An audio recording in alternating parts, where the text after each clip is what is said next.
Hello again and welcome back from lunch.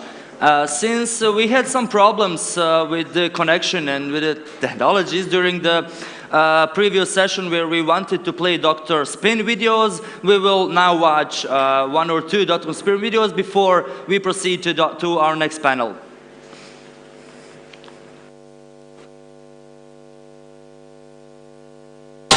Dr. Spinov, vodič kroz kontrolu medija za diktatore.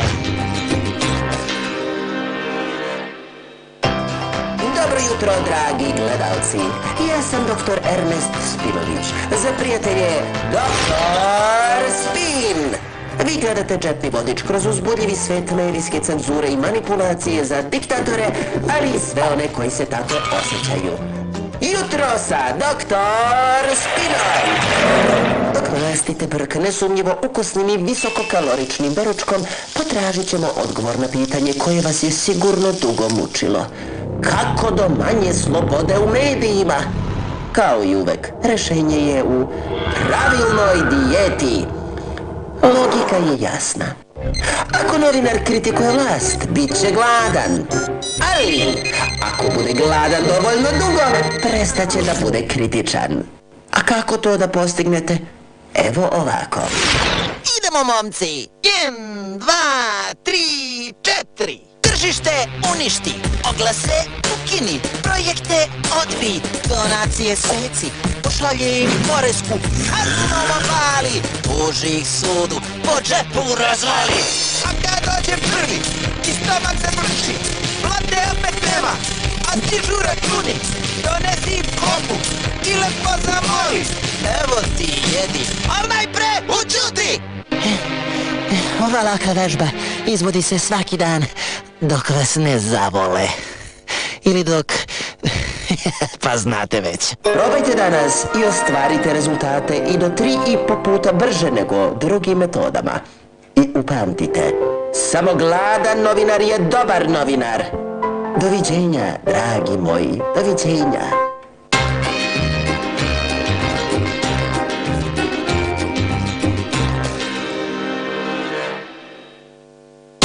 Dr. Spinov, vodič kroz kontrolu medija za diktatore. Dobar dan, dragi diktatori, autoritarni vlastodržci i antidemokrate. Ja sam dr. Ernest Spinović. Za prijatelje, Dr. Spin! Vi gledate specijalni vodič kroz zloupotrebu medija za obračun sa svima koji misle drugačije od vas. Linč paket sa Dr. Spinom! Neposlušni novinari, opozicija, aktivisti. Koliko god da ih satirete, uvek ima još.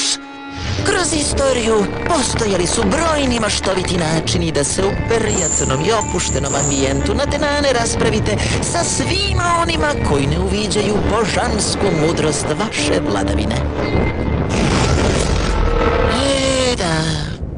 A danas ne smete čak ni da ih streljate.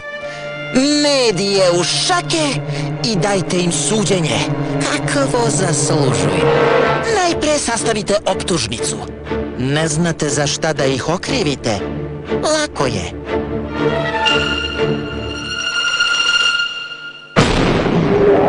Sumnje u vas je napad na vas, napad na vas je napad na državu, napad na naciju. Dokazi? Kome trebaju dokazi? Zvonite na uzbunu, jer zemlja je u opasnosti. Zavera, izdaja, haos, bezumlje, nasilje. Za odbranu optuženog ni vremena, a boga mi ni razloga, sve znamo što ima da proveravamo. Spinte tuži, spinte sudi, kriv je. A ko će da izvrši kaznu? Bez brige, mili moji despoti. Naći će se već neko.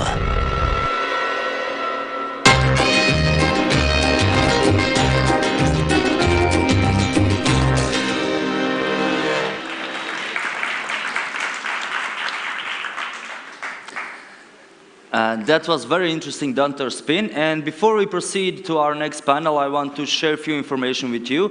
You are already familiar with the fact that we have workshops tomorrow. Today is the last day of the official conference part, but tomorrow we have workshops. Because we have limited number of places for each workshops, we ask you to register for workshop you want to attend. Today, during the day, you will have the lists and you will have the opportunity to register at the info point back there, but just have in mind that you won't be able to come to the conference if you are not registered, so do that today, please. Our next session is about China in Europe, and I will now invite my colleague Milica to introduce and call her panelists. Milica, please.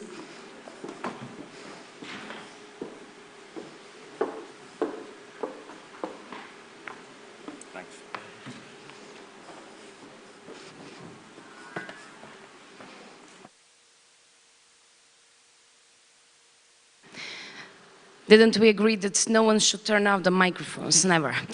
Hello, everyone. Welcome to the afternoon sessions.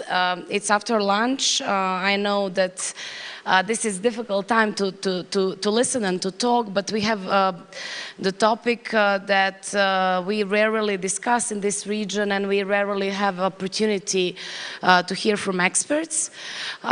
Within the Point Conference and many other events in recent years, we've been talking a lot about Russian influence in Europe and Western Balkans. We were talking a bit about Turkish and Arab influence, but we were rarely discussing about what China is doing in this region and in Europe in general. And working this job, I know that it is mainly because we don't understand them.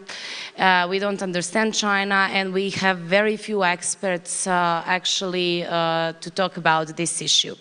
So that's why I'm so grateful to Point for bringing here today's panelists. We have Tina Tinkidashvili, a think tanker from Georgia, but also a foreign defense minister, so women that is expert in defense. And we have Martin Hala. Martin is a sinologist coming from Acamedia from the Czech Republic, doing a lot of work on this topic. So if I may start with this question that might sound naive, but that is also part of the debate. The question is there a Chinese presence and influence in Europe? What's that? And should we talk about that? Should we analyze that?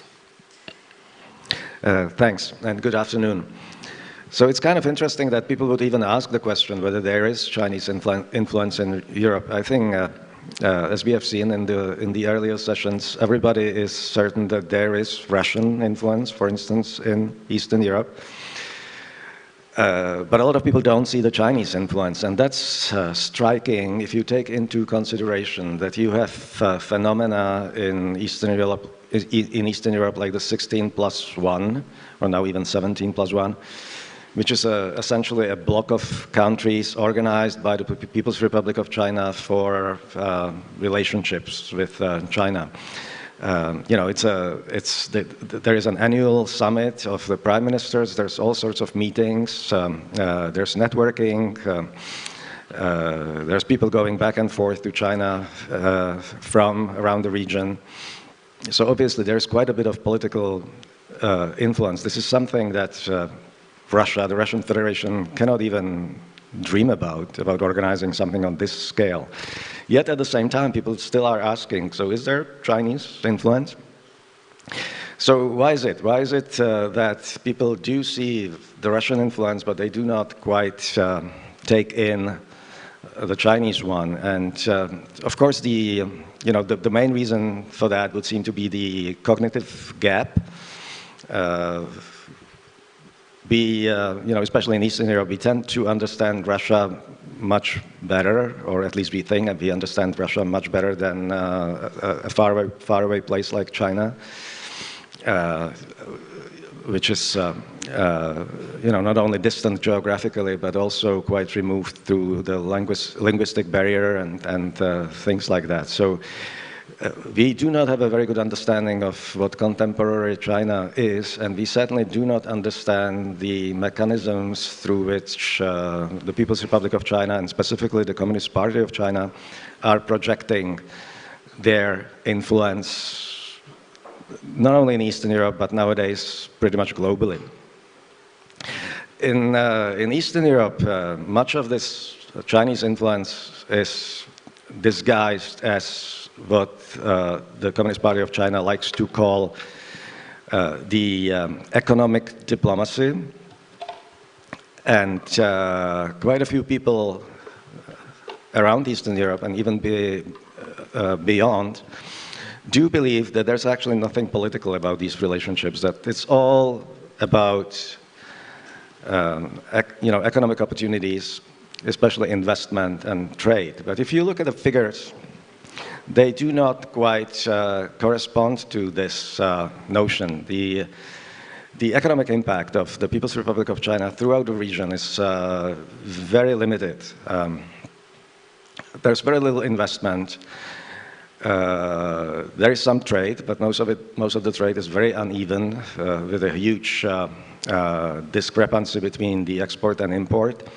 Because most of these places, all of these places, virtually all of the countries in Eastern Europe are importing many times more than they're actually exporting to the People's Republic. So the economic impact overall is really negligible. Even in countries like Serbia, which professes this steely friendship, or whatever it's called in Serbian, with the People's Republic of China, the economic impact is really, really small. Yet at the same time, according to the public opinion polls, most people in Serbia believe that China is the biggest economic partner, and they also believe that it's the biggest investor in Serbia. But if you look at the statistics, China is actually not even in the first 10. It's at the bottom of the second 10 of investors in that country, in Serbia.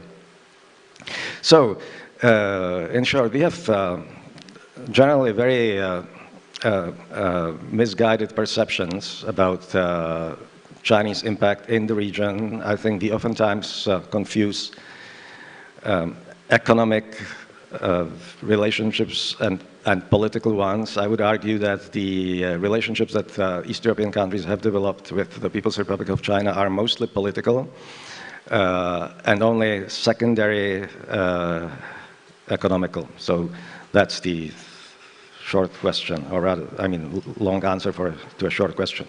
Thank you. Tinatin, you are working on this, and you research this issue in Georgia, and on the case of Georgia. So do you agree? Are your findings showing this same thing? Where is the Chinese influence? What does it mean? Thank you very much. Thank you for having me here, and good afternoon, everybody. Yeah, I absolutely agree, and I will start with your question that you posed in the beginning, why we do not see or feel or talk that much about China in this region, or I would say in a larger region of Eastern and Central Europe, as my country does not belong to Balkans, obviously, but it's exactly the same with us. I think that we don't need to do a deep research in order to understand a couple of things actually that are on the surface. First of all, in a country like mine, or in any other country of this region, Russia's influence is high, dangerously high, and we feel We have the huge insecurities towards Russian businesses or Russian politics or Russian media activity. Everything that is not Russian does not capture our eyes as strong as whatever is linked to Kremlin. And this is one of the reasons, on top of everything, why Chinese influence, Chinese activities in our countries do not irritate so many people as if it was directed from Kremlin.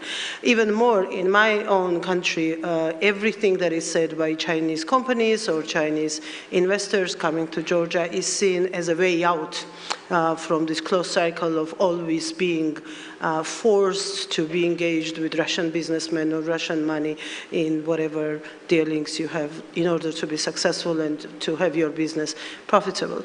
So that's why China does not need that much of a propaganda.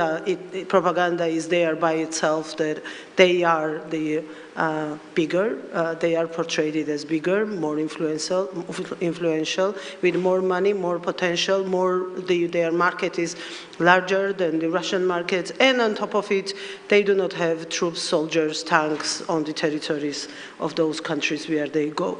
So in a way, it definitely helps the creation of a positive image and a positive picture towards China. Where the problem is, and I believe that in the fact that for the last couple of years, at least the talks have started in our countries about China. This kind of events are organized about China already proves that in the next couple of years we will have even more, and we will all discover, including the population more generally speaking, that most of what we've heard on TV, most of the promises, most of the financial or investment related arguments that were out there in numerous memorandums of understanding signed by the Chinese companies to related governments in the region proved not to be true. And it is, as Martin said, if you do the same polling as it was done in Serbia, from what I understand,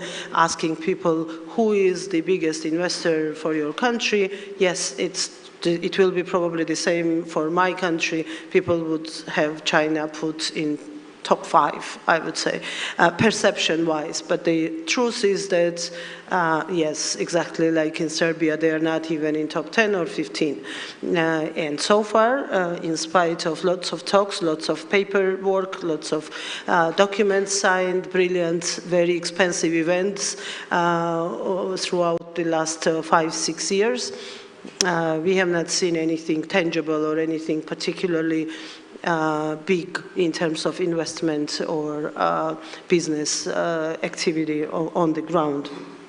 So that's probably what makes Chinese influence in our countries still kind of an out of the focus issue for most of the researchers and NGOs as well as journalists, because there is too much to work on related to Russia and too little time to divert your attention to something else, probably even bigger and even more important for the years to come or decades to come than Putin's Russia will be in decades to come.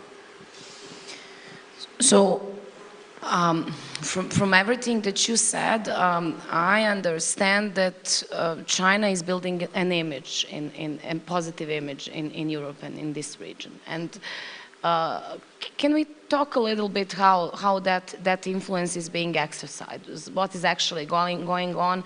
And is this investment talk, is that part of the strategy to create a positive image of China here?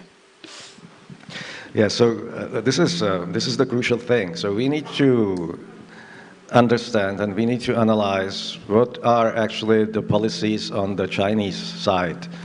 What exact policies, mechanisms, and tactic there is on the part of the Communist Party of China to project its influence and its positive image abroad. And there is a whole machinery that has been developed over decades in the People's Republic of China that is supported with huge organizational structures. There are several what they call systems that work on this influence projection or foreign interference, I would dare say. One of them is the United Front work system, which is an enormous apparatus that is a dedicated department at the level of the Central Committee of the Communist Party of China, and a whole network of organizations that work with it, both domestically and overseas. It's an elaboration of a Leninist system that was also present in most East European countries, but was developed towards much bigger sophistication in the People's Republic of China. Basically, the principle is very simple. It's forming temporary alliances with temporary allies in foreign countries in order to promote strategic interests and strategic concepts of the Communist Party of China. So specifically the way it works is that they're always looking for allies, especially within the political elites of the target countries. So for instance, when they speak about economic diplomacy, there's actually very little in terms of deliverables on the macroeconomic scale. But there is quite a bit of money coming into these places, but it very often ends up in very particular political circles. That's been the case in the Czech Republic. We have similar experience, for instance, from Georgia, but it happens in a lot of places. So essentially, there is this coordinated effort in capturing the elites of the target countries, very often through straightforward corruption. And these captured elites then perpetuate the narratives of economic opportunities, whatever, and basically are trying to normalize the image of the People's Republic of China as your regular country like any other, as though it was not a one-party system where the party actually is the state, right? So that's how it usually works, and the actors that are involved in this are, as I've mentioned, specific departments of the Communist Party of China, but also very often, and increasingly so, especially lately, and especially in Eastern Europe, nominally private Chinese companies that have very close relationship with the Chinese state and the Chinese party. But are nominally private and are coming into these countries as big investors. Oftentimes, they do not do much investment apart from investing in the elites. And we can give you one very specific example of a Chinese company called CEFC. That supposedly was this huge investor, huge conglomerate that came to the Czech Republic about 3 years ago, supposedly to become the flagship of Chinese investment, but never really invested anything. They actually did a few acquisitions, mostly real estate, but it turned out in the end that this small shopping spree was actually bought with money raised from the local banks, from Czech money, essentially. But they have put quite a few people, former high-ranking officials at the ministerial level, even the Czech Euro Commissioner, on their payroll. They offered direct employment to these people. Then the company collapsed after their representatives were arrested simultaneously in the United States and in China, which I think is kind of unique. In the United States, the company was accused of large-scale political corruption in Africa and also in the United Nations. And essentially, the whole thing just collapsed. But at the same time, the very same company has been active and probably still is active in Georgia. So I think Tinatin would actually be able to tell us a little bit more about it.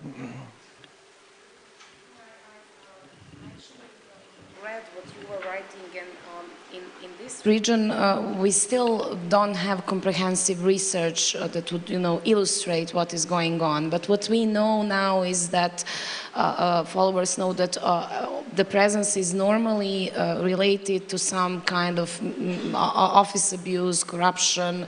There are plenty of complaints of influence, of negative influence on general corporate culture in country, which wasn't on good level anyways. So what's going on in Georgia? I mean, you identified some very interesting cases there.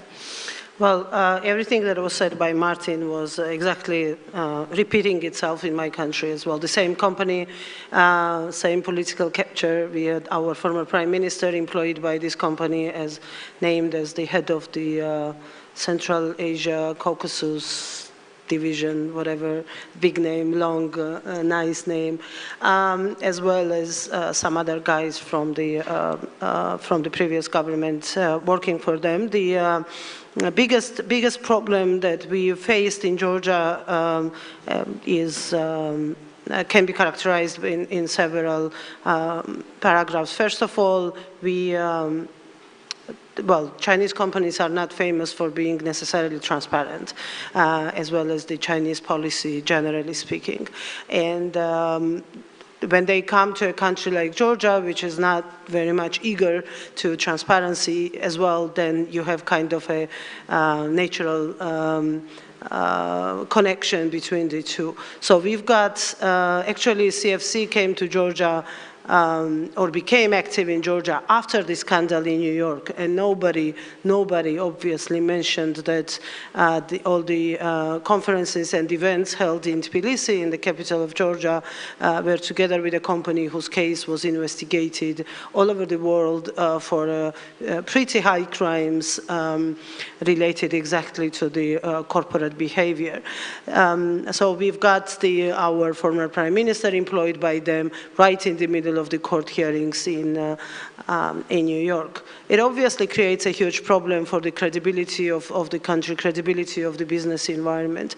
But at the same time, we have a specific agency created in Georgia a couple of years back. It's called Investment Partnership Fund, which is kind of a joint public-private initiative for attracting the businesses and attracting investments to Georgia. The initiative itself is very good and positive and important and useful for Georgia, but why it is important in this case is that the guy who is in charge of the partnership fund, the executive director of the partnership fund, who is supposed to be negotiating on behalf of Georgia and for the interests of Georgia, at the same time was on a payroll with the Chinese company he was talking and negotiating with about the investment deal. When we asked the question, whose interests are you representing in a picture, there was a picture of him sitting across the table with the same Chinese who were paying his part of his salary, because another part he's getting from the investment fund, obviously.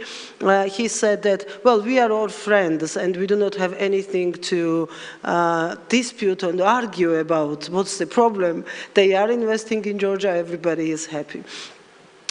So that was a very curious, because different from all the others who are at least former officials, formerly employed by the government, he is an active, on-duty executive director of an organization who is at the same time, was at least at that time, I don't know how it is right now, but was at that time on the payroll with the Chinese. We have several problems related to those closed, non-transparent deals, especially when it comes to the projects that are of a strategic importance for Georgia. It's a small country. Some of you might not even heard about it. Having a war with Russia, 20% of its territory occupied by Russia. Our strength is our geography. We are trying to get as much as possible from this geography, being on the route from east to west for all the energy corridors, all the transit routes. Georgia is the only country in the region which has a free trade agreement with basically every major player on this continent, with the European Union, with China, all Central Asian countries, Russia, Turkey, everybody basically around us. So that's what what gives the potential to development and also potential for security to the country. So we are building this deep sea port in Georgia, which is seen as the alternative to all the transit from China or from East to Europe without crossing Russian border or without having a necessity of engaging with Iran. So there is going to be we call it a corridor of freedom, where goods and works and people and human capital will flow without any interference from all those countries or forces that the European Union is fighting against. Chinese obviously had a strong interest in being in charge of this project. So it did not happen. A joint Georgian-American consortium won the project, and the port was supposed to be built by them. But this is exactly where we talk about the critical influence of China through the political capture that is already at place.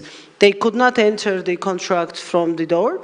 They came from the back door and got involved in the project 2 years after the bid was over, through lots of combinations and not necessarily clean deals with the government officials as investors. We still do not know what the investment is about. We have no idea what their share will be, how much they are investing, if at all. But the announcement was already made, and the perception that we were talking about before is there that, well, now when the project was almost failing, the critically important, strategically important project for the survival of the country, Chinese came for help, and they are going to help us to survive and have this project at place. Again, we've never seen any numbers, we've never seen any real written commitments. It's all part of the PR and information campaign so far, but we'll see. It is a very new thing, and we still need to look what comes out of it. And finally, another fear that we had related to CFC, but not exclusive to them, was that normally we face the situation when the Chinese companies are failing. The only banking institutions who are ready to give them credits are Russian banks. And the thing that happened with CFC was exactly the classical scenario when everybody refused to come on support for this company, whether it's EBRD or any European banks, and only Russian banks said that they were ready, but under the secret clause in the contracts, which will guarantee the payback in case the company will be bankrupt. So our fear naturally was that part of the deal could have been the CFC's property in Georgia, which also involves not only some real estate in the capital city, but also critical infrastructure on the Black Sea. So again, something that Russians could not get on directly could have been acquired by them indirectly through buying off the properties owned by the Chinese state companies before, due to the bankruptcy procedures that they will go through. So in so many different ways, when you touch this issue and when you approach this issue, you see that directly or indirectly, intentionally or unintentionally, for countries like Georgia, Russia's and Chinese interests always come together, and naturally this is where our interest starts, and we want to know more, investigate more, research more, and get our publics informed more about the potential of the threat in case things will go the way they are planned at this moment. It's interesting that the narratives are similar. That's also how they are saving us in Montenegro with the loans for yeah. I mean, what we know for the term change, the authoritarian capital and corrosive capital, and what we know that these countries are misusing governance gaps in different countries, and that's the approach. They will be looking for the soft spots, the soft belly. This debate is ongoing now in the United States, but I don't know where we are in Europe on discussing this and thinking about policies to close these gaps or to protect ourselves. So what's your opinion on European response and what can be improved possibly? Well, the European response has been rather slow, certainly compared to the United States, but also compared to places like Australia or New Zealand. Of course, the United States have responded to the Chinese challenge with quite some force. You've probably watched the events of this week, and the Trump administration basically cut off the biggest Chinese technological company, Huawei, from their suppliers in the United States. So in Europe, there's of course nothing of that magnitude, but Europe also is beginning to wake up. So there are some policy measures that are now being discussed and could possibly be implemented. I think the problem with this kind of response in Europe is that it still sees the push from the People's Republic of China as primary economic. So the countermeasures are also conceived in economic terms, mostly in the form of investment screening, various investment screening mechanisms. And there already actually is a investment screening policy that has been approved in Brussels. But I would argue that this doesn't really tackle the political problem, especially the problem of elite capture. Because you can have the best screening mechanism in the world, but if the elites, if the decision-making elites, if the policymakers and decision-makers are already captured by this corrosive capital, or whatever we call it, then the screening mechanisms themselves might not exactly work. So I think Europe really needs to focus more on its conflict of interest legislations. There are, of course, COI, conflict of interest legislation, available in most European countries, but apparently it's not enough to deal with the onslaught of this, corruptive capital coming from the People's Republic of China. So I would see that as probably the biggest problem, that Europe needs to do more to protect the integrity of its political systems and the integrity of its own policymakers and decision makers. And one more thing that Europe needs to do, and where it also lags behind some other parts of the world, is just simply understanding the challenge. So I think Europe really needs to devote more resources to studying the relevant Chinese policies, the mechanisms, the bureaucratic structures that are actually driving this Chinese push abroad. Thanks.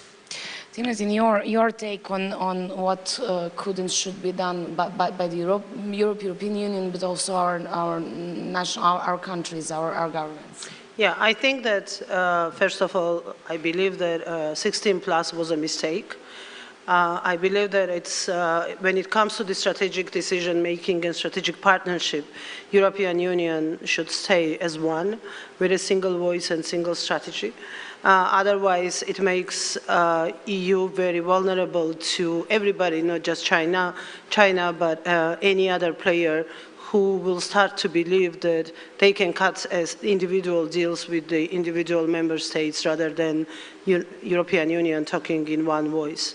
It's dangerous for the EU, but it's even more dangerous for the rest of us, for the countries not members of the European Union, but who have chosen to be on the track of membership, to be on the way of membership to the European Union.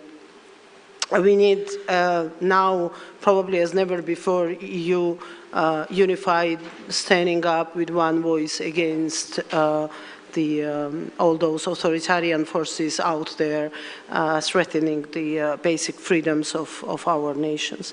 As for the trade or economic activity with China, obviously I don't think that there is any sound human being who will be against of it, but business needs to be dealt in a honest and transparent way, and the terms of the business should not be revised depending on who is on the other side. So whatever are the standards for, I don't know, UK or Finland when they are going into the trade with any European country. It should be exactly the same when we talk with China or Russia or Arab countries or anybody else out there in the world. If we diversify our morals and if we diversify the rules of the game, rules of democracy, rules of transparency, then I think European Union and democracies all over the world will suffer more than those on the other side of the table. So basically my insights to this issue will be to have a one uniform democratic approach to any business deal in any given country, regardless of the importance at that very moment of one or another player. Otherwise, again, it opens Pandora box, which is very dangerous, and then we can end up anywhere, actually, from this point. Thank you. We have 7 minutes, and I have more questions, but I guess that you also have some questions. So if if anyone wants to ask something, now is the time. Please.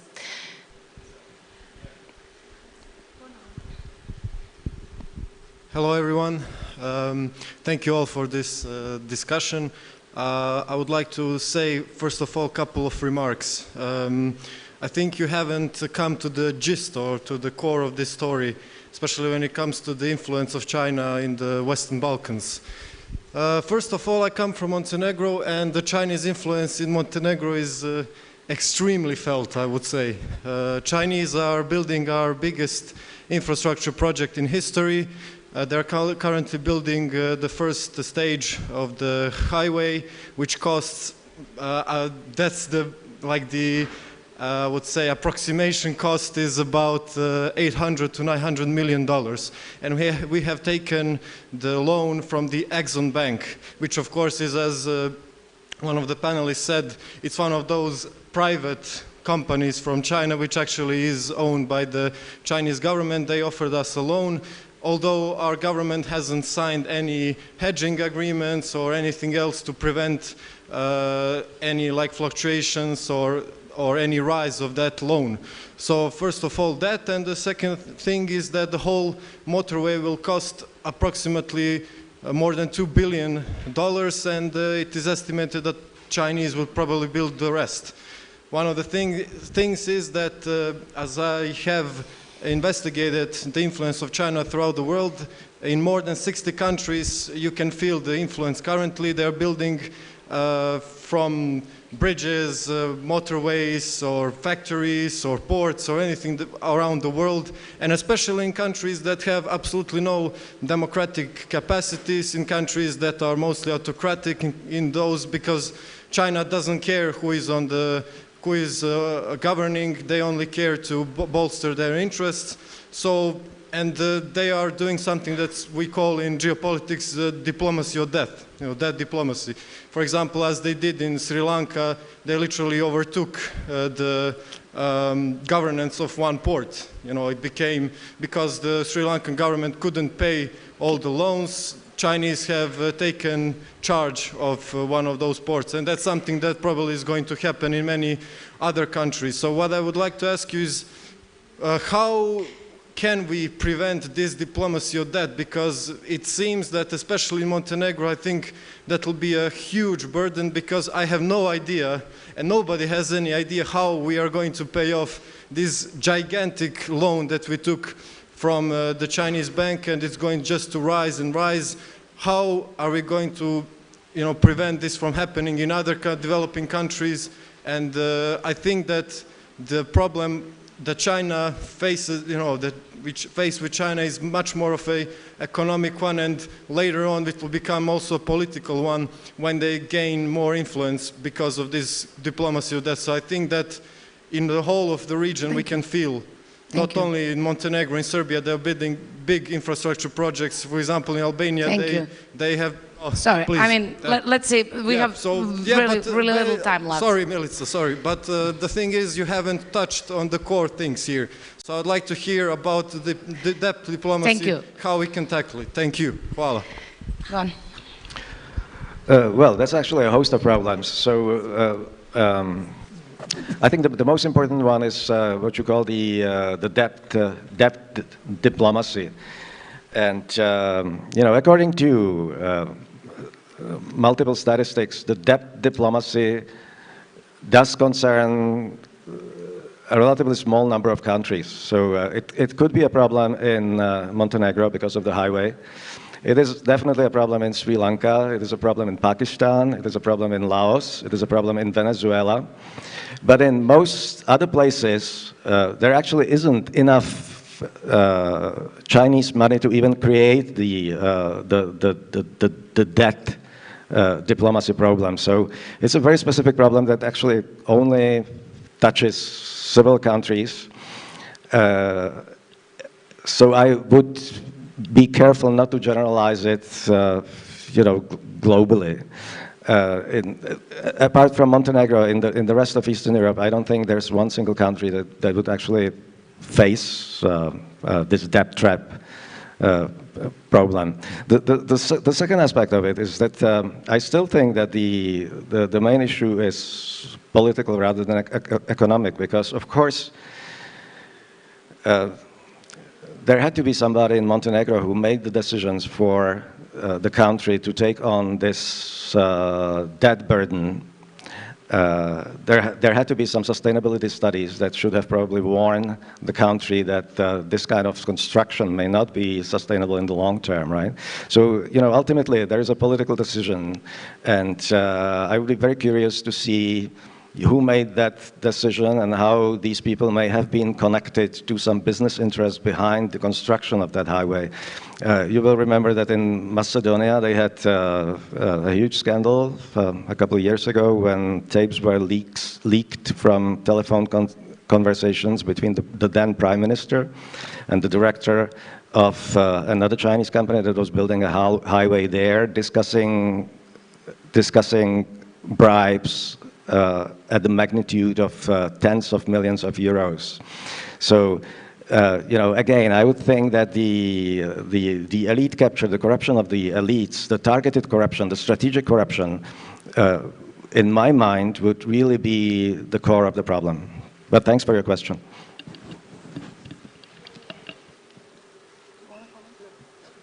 Let's take one more question.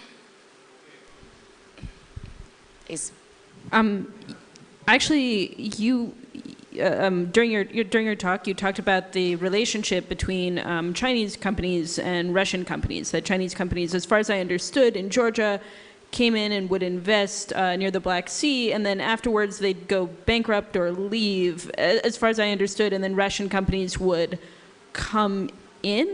Do you have other examples of this, or could you talk? I think I may not have heard you clearly, so I'd be interested in you clarifying and talking more about that. Yeah, thank you for the question. There is a fear that that's what's going to happen. It has not happened yet, and I hope it's not going to be true. But if in case, from what we see from the documents, that those companies who go bankrupt will have the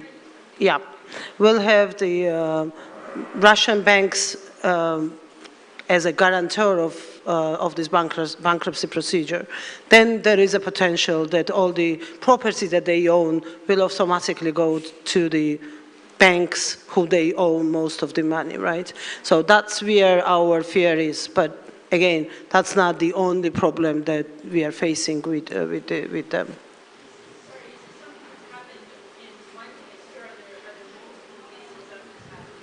Well, at this moment, we have only 2 big Chinese companies facing that procedure.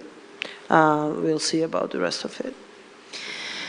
Okay, we are out of time, but Martin and Tina are here. Thank you very much for the panel. Go on, chase them, ask them questions after. Thank you. Thank you, everyone.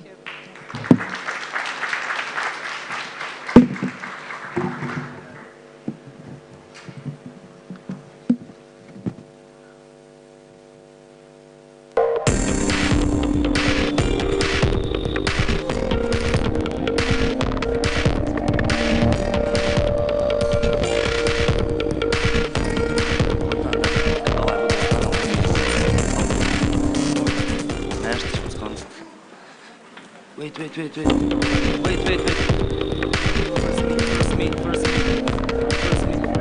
First me, and then...